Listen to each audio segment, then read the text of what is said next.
ñu bàyyi jikko na ñu baal ma ci kàddu gi jikko naa fekk yi nga xam ne moom la ñu gis quand même. waaw parce que xam nga ñooñu di wax ngay wax noonu seen soutien basé wuñ ko ci ne c'est un journaliste tout court. ci lan lañ ko basé. dañ ko basé ci yeneen considération c'est ça le problème.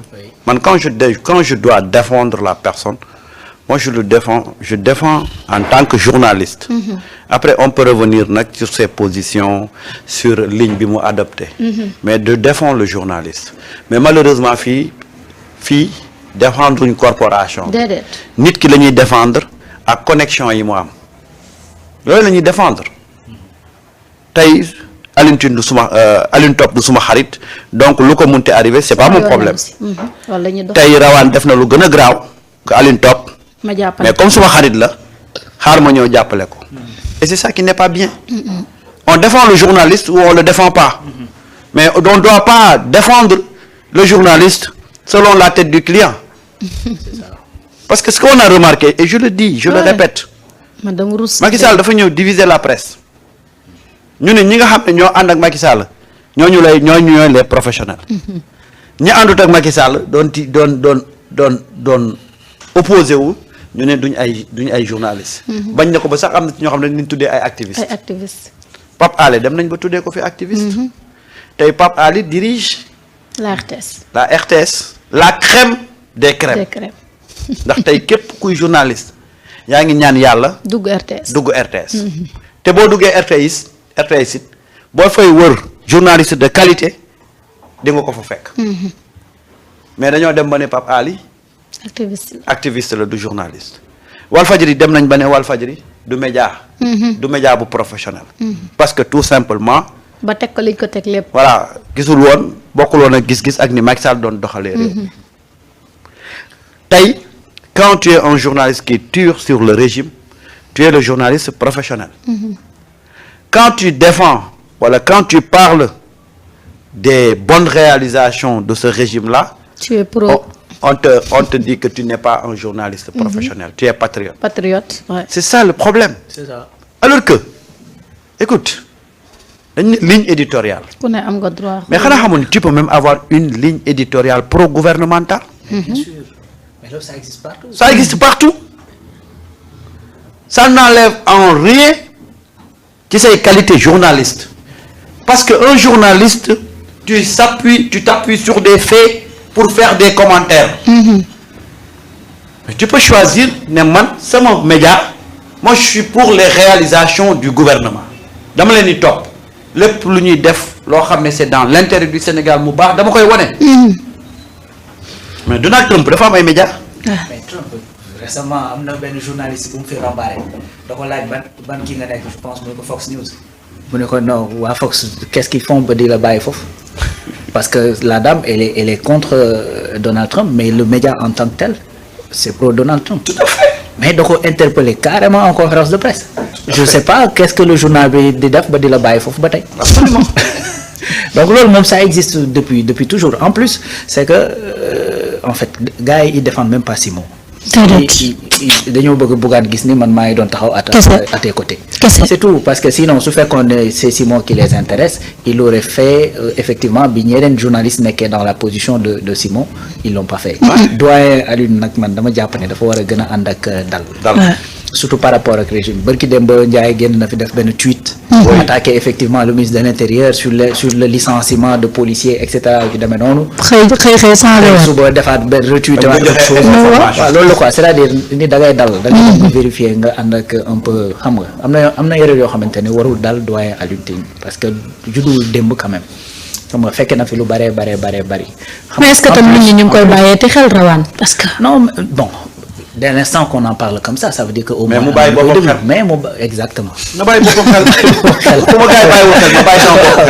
maanaam soo déggee ma ne est-ce que nit ñi ngi koy bàyyi xel mais est-ce que nit ñi toppati nañu sax li muy wax moom. non xam nga des fois li ñuy fàtte mooy le Sénégal c'est que Sénégal mënul dund en autarcie. C'est-à-dire li ñuy wax du ñun rek lay concerner xam nga tey Afrique confidentielle li tax mu kaawam xaw a compliqué mooy que ni au-delà du Sénégal dañ koy déglu ci biti. parce que ni ñu koy liiree Sénégal noonu lañ koy liiree Côte d'Ivoire noonu lañ koy liiree feneen ak feneen tu vois donc maanaam li ngay wax ku mel ni Alioune Tine c'est-à-dire kàddoom dafa dem au-delà du Sénégal tey Alioune Tine bu tweeté ne Sénégal ñu ngay licencier ay policiers immédiatement ñi ci biti. dañuy jàpp ne donc Sénégal effectivement am na lu fi nekk loo xamante ni. c'est pas normal c'est pas normal. tu vois donc parce que en réalité booy régler sa biir kër ba pare dafa am loo xamante ni amul ci biir kër gi faaw da nga koy wuti ci biti. dëgg la léegi nag su fekkee dañ la faa jiitu tegal la fa yoo xamante ni boo ñëwee loolu mën naa créer zizanie seen diggante mu ngi noonu loolu problème la. xam nga tey. gis nga li tax coow lii gën a bari nii. c'est-à-dire bu fekkoon dañ ko waxoon ne par exemple le président de la Mauritanie convoque Ousmane Sonko mën naa bañ a jël tollé bu mel nii. mais Côte d'Ivoire ak Sénégal dañuy ñaari kuy yu bokk mbalka. waaw dañuy ñaari punkal yu nekk biir CEDEAO. ay wujju lañ. xam la comme je le dis souvent entre ñu Côte d'Ivoire c'est une histoire de je t'aime moi non plus. dañuy yàgg am ay petits détails suñu biir. te présentement nii li tax situation bi xaw a gën a xaw a kii mooy le nouveau régime a toujours dénoncé le fait que Alassane Ouattara def un troisième mandat. parce que ñi fi nekk ils ont toujours dénoncé le fait que ñuy def ay tentatives de troisième mandat. le cas Cheikh Tidiane Thiam nga xamante ni ses origines fii la Sénégal nga xamante ni au fait daanaka moo ko yar nekk en bonne position pour remplacer Alassane Ouattara. ñu nar cee teg seen tànk comme ça dit. te pourtant Alassane Ouattara li muy teg tey Cheikh Tidiane Thiam. waaw moom la ko Gbagbo doon teg. moom la ko Gbagbo teg ba ñu xeex bu metti. voilà mooy problème ivarité. cette nation d'ivarité là. xam nga donc nga gis ni également Mamadou Dia ak le nouveau régime ni ñu mel au fait nekkoon nii ak Mamadou Dia d'ailleurs au fait bi muy ñëw Sénégal du temps de Senghor demandé woon ko mu ñëw dafa demandé Senghor ne ko man mënu ma ñëw Sénégal Mamadou Dia di nekk en prison. xam nga donc au fait bokk na ci li tax sax Mamadou Dia génn en prison léegi au fait moom moo yar Cheikh Tidiane Thiam mi xam nga donc yooyu yëpp dafay nekk quoi l'histoire des deux ports nga xamante ni tout le temps ñi ngi xëccoo le trafic maritime et cetera. le marché sous-régional. tu vois donc dafa bëri ay petits détails yoo xam ne dafa nekk ci diggante ba nga xamante ni yooyu bu fi jógee ci biir. effectivement mën na créer ay tensions diplomatiques même ay tensions yu dem au-delà de tout ça moo tax tey. bu ko Afrique confidentielle waxee. effectivement mën nañ comprendre que ni moom mi ngi ci biti amul lu mën a tegu ci kawam et cetera yu demee noonu mais un média effectivement comme Sen TV nga xamante quoi qu'on puisse dire am na ñu koy déglu. xam la donc su jaaree nag par quelqu'un comme ñu ne Simon mooy le rédacteur mu publier ko mu bañ ko publier il est obligé d'assumer les responsabilités parce que moom mooy responsable. moom mooy le responsable moral de la rédaction. pauvre Simon. d'accord loolu lañ ko def de. waay te gis nga boo ma mayee ci Alioune Top bi. Alioune Top bi ñu ko jàppee ak léegi ay quelques communiqués lañ bind nii balancé ko. y a pas eu les gens même ne l'ont même pas repris. déedéet les gens ne l'ont même pas repris. Sénégal daal laa gis mu ciy bind. waaw gis nga dafa am ñoo xam ne dañ ci taxawaay bu rafet. te bariwuñ. moo tax fu ma toogee dama leen di tudd. tey waa sans limite. Yankoba surtout seen. gis nga seen baar bi. depuis bu ñu jàppee Alioune Tine. waaye seetaan seen émission da ngay gis ñu def photo Top. ak waa 300. ña fa nekk yëpp. moo xam ñoom Ngoné Saliou. moo xam ñoom Mami Samb. moo xam. Pape Ousmane. à chaque fois. bu ñu amee occasion dañuy plaider cause Aliou Top. ñooñu ba ci seen directeur général. mu Yankoba Sané. man il m'appelle personnellement di demander les nouvelles de Alioune. c'est la même chose pour waa 313. ñoom Momo. da nga leen di gis taxaw nañ ci taxawaay bu rafet. waa Feeling Dakar dañoo yónnee fii équipe pour une interview de soutien ak Ablaye Mbow. Ablaye Mbow Moustapha Diop. mais après ça c'est-à-dire que da ngay jàpp ne Alioune Top du c'est-à-dire que da ngay foog ne gars yi dañu jàpp ne Aliou Top du journaliste. alors que Aliou Top c'est un journaliste qui a fait des années dans la presse et qui détient sa carte de presse mu ngi yor carte de presse am. waaw te ñëpp xam ko tamit ci liggéeyam. tribunal nga dem fa procès yi am et ça dañoo mel ni ay orphelins. on ne voit aucun soutien démb nag bu ñu gisee ne am na beneen journaliste bu def. li gën a garaaw li Alioune Top. ñu xam ne war nañ koo soutenir. te buñ ko souteniree bàyyi Alioune Top day gauche ñu ñambaasaale ci. waaw dañ ko ñambaas rek. gisoon nañ ko ci ñambaas dañ ko ci ñambaas rek. aujourd'hui là beaucoup de gens sont très mal à l'aise. parce que te gis nga Prawat ñun ba ñuy nekk journal ba ñuy nekk ci presse bi. boobu la presse était véritablement une presse. journaliste bu ñu ko jàppee ndax tooñ na wala tooñul. dañ koy jël teg ko fële. dañ ko ndax ligne bii la adopté wala ligne bële dañ koy jël ko teg ko fële xam la ñuy xeex un confrère bu nekk ci xat-xat. buñ ko xeexee nag ba mu génn après nag kuréel yi war a dem wax ak moom. léegi loolu moo amul. amatul de léegi ñi jàpp ne ñooy féeteeg ñoom Ousmane Sonko. kenn faale ñooñu dañuy jël ne leen ñii duñ ay journalistes ñu jeex leen. am ci ñoo xam ne nag ñoom comme ñu ngi tiré ci Ousmane Sonko ñoom ñoo revendiqué ne ñoom ñooy les journalistes professionnels. donc ñoom journaliste bu ñu laal ñu jóg commencé. le monstre yàgg naa leen wax ne le monstre que vous cherchez là il se trouve au niveau de vos rédactions. démb de loolu lañ titré. waaye déggoo lu ma la wax. il se trompe. monstre bi ñuy wax mooy yeewook ñoom di leen fay fin du mois. dëgg la de. les monstres de la presse. c'est les patrons. ce sont les patrons de presse. ñoom ñoo jël journalistes yi toroxal leen wàcce seen daraja daal di jël les rédactions def ko des bureaux politiques wala des agences de communication. loolu mooy dëgg. c'est-à-dire que patron de presse yi dañu ñëw trouver la précarité des conditions de vie des journalistes ñu gën ko enfoncer. ba pare nag. yàq seen daraja. Je reviens sur Sen TV. Regarde, il y a de très grands journalistes à Sen TV. ñu fa nekkoon. am na fa ñu fa nekk tey ba tey. quand je pense à Evelyne Mandjouba. Néné Aïcha. c'est-à-dire que am na ba tey de grands journalistes. mais xoolal ñooñu déggatoo leen sax. parce que xam nañ ne ñooñu am na yoo xam ne duñ ko nangu. mais regarde léegi tu as l'impression que c'est un média qui a pour vocation de recruter des chroniqueurs. waaw ay chroniqueurs. yaa ko des chroniqueurs. te dara méttiwul sax fekkoon ces chroniqueurs là sax dañu am xam-xam dans un domaine bien déterminé mais quand ils parlent tu sais que vraiment amuñu xam-xam amuñu dara ils parlent juste. ah non man wax naa la ne le seul critère de. et malheureusement man moom vraiment pour dire vrai y a de ces médias yoo xam ne doyen Samba. man nopp gar mi laa yore. duma leen déglu.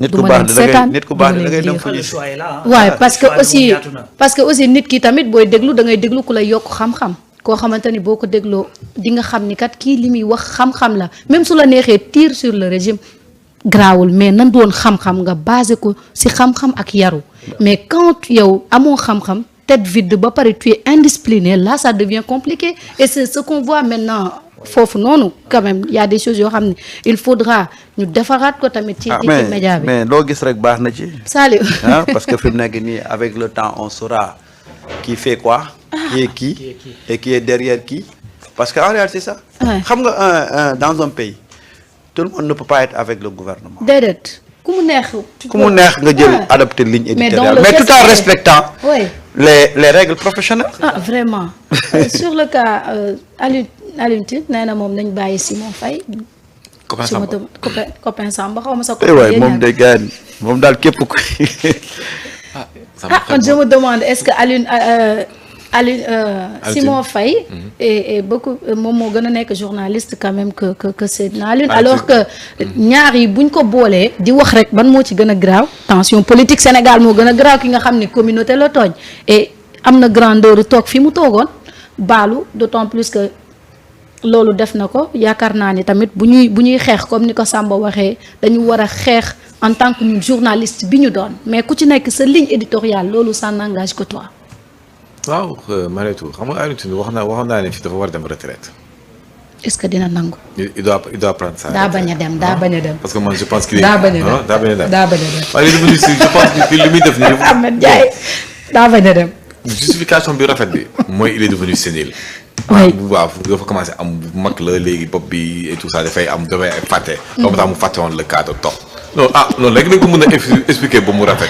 mais su ko bëggee expliquer nag d'une autre manière. c'est 2 poids 2 mesures. waaw Alioune Tine dafa am ñenn yi nga xam ne jaral na mu jël téléphone am bind tweeter et tout ça là. y a d'autres yi nga xam ne parce que man j'ai vu que gis naa sax ci internet bi. ñu doon nee ni que Top en fait c'est un journaliste pro-régime. loolu moo tax gars yi jàppuñu ci. mais loolu kii wax loolu ça veut dire que moom déjà il donne des orientations que les journalistes ne sont pas pour la plupart des médias ne sont pas pour le régime. mais suñu jàppee un journaliste pro-régime bizarrement suñu maam Alioune duñ ko dégg.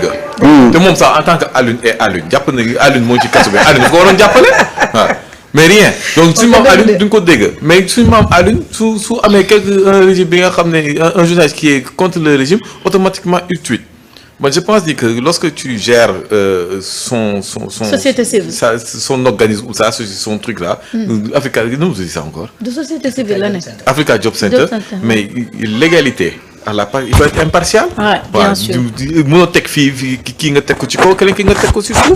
Un journaliste, c'est un journaliste. Qu'il soit pro-régime, qu'il soit pas pro-régime, mais en fait, tu dois défendre le corps, le métier. Mais bon, Alioune Tine, ce qu'il fait, bon, Alioune Tine, ça fait un bon moment que je dis que bon, c'est un opposant, quoi. C'est un opposant.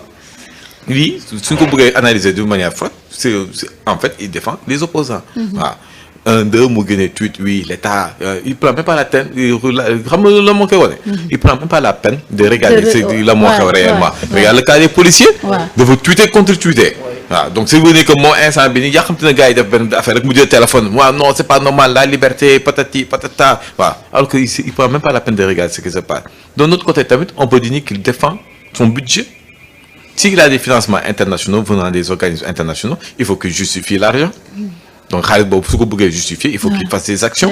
Voilà, donc, il y a beaucoup de choses. Mais bon, moi, je me dis que bon, on a à la retraite, parce que là, on dirait qu'il était passé.